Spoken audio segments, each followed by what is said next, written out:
নমস্কার, আপনারা দেখছেন ওঙ্কার বাংলা। আপনাদের সঙ্গে রয়েছে আমি সৌমি। নজর রাখবো গুরুত্বপূর্ণ খবরের দিকে। গত 15 বছর ধরে তৃণমূল সরকার একাধিক দুর্নীতি করেছে। তার মধ্যে অন্যতম দুর্নীতি অঙ্গনওয়াড়ির মিড ডে মিল।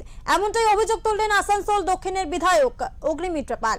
তিনি হুঁশিয়ারি দিয়ে বলেন, যারা দুর্নীতির সঙ্গে যুক্ত তাদের সকলেরই খাতা খোলা হবে। এছাড়া জয়ের আনন্দে এদিন হুট খোলা গাড়ির উপরে নাচতেও দেখা যায় তাকে।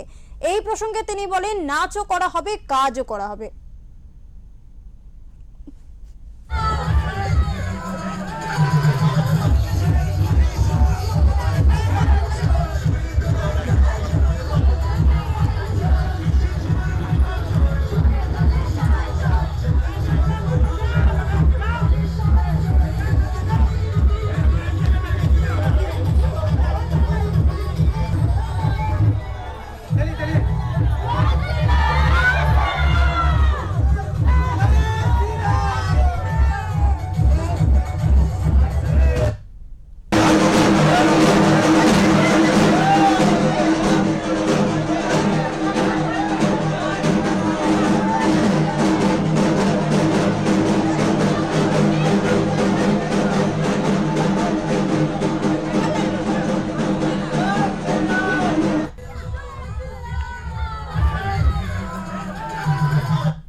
দুর্নীতি হয়েছে আমরা সবাই জানি।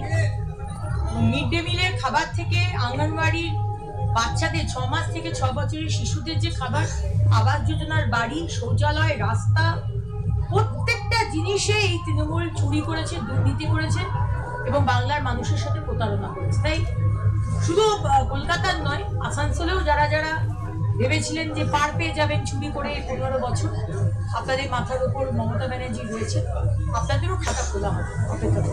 क्यों मंत्री होने से डांस नहीं करने का क्या ये मना है क्या? डांस भी करेंगे, काम भी करेंगे, लोगों के साथ भी रहेंगे, कार्यकर्ता के साथ भी रहेंगे, सब